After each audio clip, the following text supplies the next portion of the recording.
the more we learn, the worse it looks for them. Delegate Stacey Plaskett was forced to explain why she was getting coached by none other than Epstein himself during a 2019 congressional hearing. Jeffrey Epstein was a constituent. He was a resident of the Virgin Islands. Like many constituents, individuals get your phone number, they text you about issues, they speak with you. I have spoken with him about issues that are relevant, things that are going on in the Virgin Islands and elsewhere around the country. Epstein had information, and I was going to get information to get at the truth. At the time, he was a known sex offender, and it had been detailed all the sexual abuse. There are a lot of people who have done a lot of crimes, and as a prosecutor, you get information from people where you can.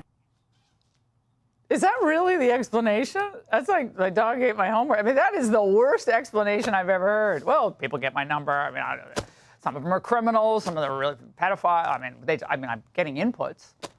Congressman Jamie Raskin actually ran to her defense. They want to give them another headline, which is that they've arraigned a Democratic member for taking a phone call from her constituent, Jeffrey Epstein, in the middle of a hearing. And of course, I don't think there's any rule here against taking phone calls in a hearing. Okay. Here to discuss is Alex Marlow, Breitbart editor-in-chief, and Jason Miller, former Trump campaign senior advisor. Welcome to both of you. Alex, Epstein had friends in high places. You know, Plaskett was one of the least impressive among them. But who comes off better in this situation, Democrats or the guy who cut ties with Epstein long before he was charged with any criminal wrongdoing? Yeah, for a minute, it looks like we're playing by the Democrats' playbook, but they're already looking absurd. You're seeing it right now. Plaskett sounds ridiculous, like he's just some sort of regular constituent. And then Raskin with his ridiculous hair, he doesn't even know what he's talking about, that she got a text from him, it wasn't a phone call. And the big one who got wrapped up in this is Larry Summers, he's the definition of the Democrat establishment. He's Clinton administration, Obama administration, president of Harvard. Harvard's basically an NGO. This is the scary thing. Summers was getting advice on romance from Epstein after Epstein got busted preying on young girls. But then he's going around the world with Epstein rounding up money. Harvard is an influence operation, and there's going to be a big thread where a lot of Democrats are going to get wrapped up in this. Well, he started his class lecture today by saying he was, basically filled with shame over continuing to be in contact with Jeffrey Epstein. But Jason, Jasmine Crockett is living up to her low IQ moniker because she tried to put all of this on the Republicans. This is what she said.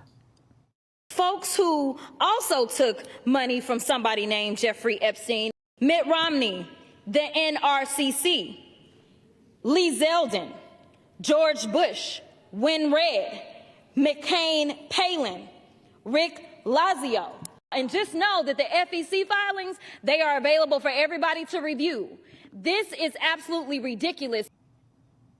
Okay, Inspector Clouseau. Well, Lee Zeldin responded on X, writing, "Yes, Crockett, a physician named Dr. Jeffrey Epstein, who's a totally different person than the other Jeffrey Epstein, donated to a prior campaign of mine. No freaking relation, you genius." I guess that's the same person as the other donations as well. Jason, I guess her researcher might have had a tough night or something. I'm not sure what happened there. Yeah, Jasmine Crockett isn't exactly the brightest. I think the lights are on, but nobody's home there. Stephen Chung, by the way, has the best nickname for Jasmine Crockett, although I don't think I can say it on the airwaves.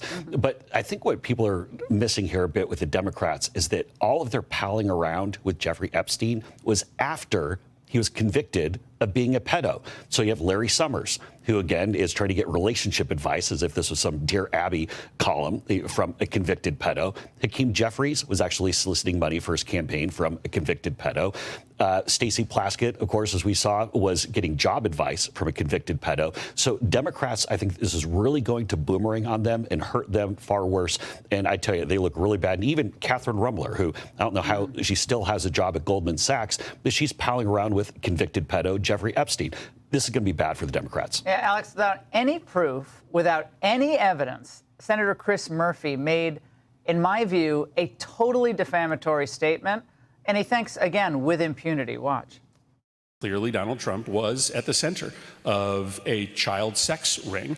That is heartbreaking that the president of the United States was involved in that kind of gross, craven immorality.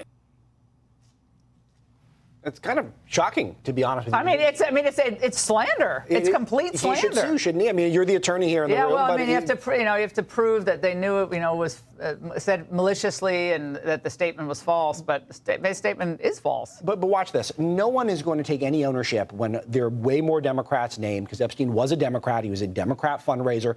And Trump was on to Epstein. He called them out and he kicked them out of Mar-a-Lago before any of this stuff went down. So Trump is going to turn out, I think, very clean on this thing. So will any of the Democrats go out on MSNBC or their favorite podcast and say, you know what? We overdid this one. It's not a big deal. We were the bad guys here. They'll never do it. Not one of them. Jason, there's a persistent online conversation about Epstein in foreign countries. We had Mike Johnson yesterday or 2 days ago mention potential national security implications of releasing the files. He voted to release them, but he said, we're concerned about this and we may have to make redactions. I don't know if there are redactions in the files. I don't know if there will be. But there's a persistent report online and that Jeffrey Epstein had connections to foreign governments and was acting as an agent of foreign governments to, do deals, help facilitate deals. And that is a layer of this that we don't yet know a lot about. No, but if there is anything, I imagine it'll come out from the intel community. I would think that whether it's Tulsi Gabbard or John Ratcliffe or one of those folks, if there is anything that they would go and say this. This goes across administration. I mean, this would have gone across administrations from the Clinton administration on down. But if there is anything to that. The Democrats, whether it be Biden or Obama, wouldn't have wanted any of that to come out. They want to keep that very quiet. But I think President Trump has it right that this whole chasing down this rabbit hole is really a big distraction. I really do think the politicization of this really is becoming a hoax, because what do Americans care about? They want bigger paychecks. They want secure borders. They want world peace. But the promise was made to MAGA, though, was it not? That we're going to release the files. That's the problem here. If it wasn't even discussed, I mean, they kept saying, we're going to release the files, we're going to release the files. And that's what...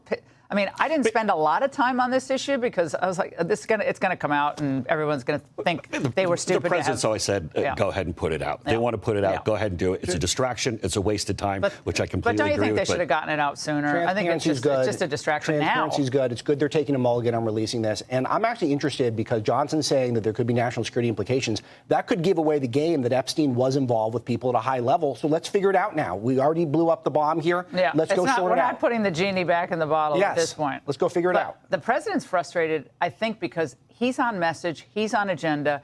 The affordability issue, he kind of laughed at the word affordability today, which, that's a Mamdani word, but he's making progress, and he's annoyed that is not the focus of attention. But he's dealt with this kind of stuff before. He's dealt with it for 10 years. Right. Of course, the Democrats don't want to talk about the shutdown they just initiated for over 40 days. No. They want to move back to this. That's exactly why we're talking about this, because Republicans won the shutdown, and the Democrats said, what are we moving on to? Bingo. And we're getting trillions of dollars of investment in the United States. I hope American workers are going to have those new jobs, but that's another conversation. Alex and Jason, great to have both of you in studio. Hey, Sean Hannity here. Hey, click here to subscribe to Fox News YouTube page and catch our hottest interviews and most compelling analysis. You will not get it anywhere else.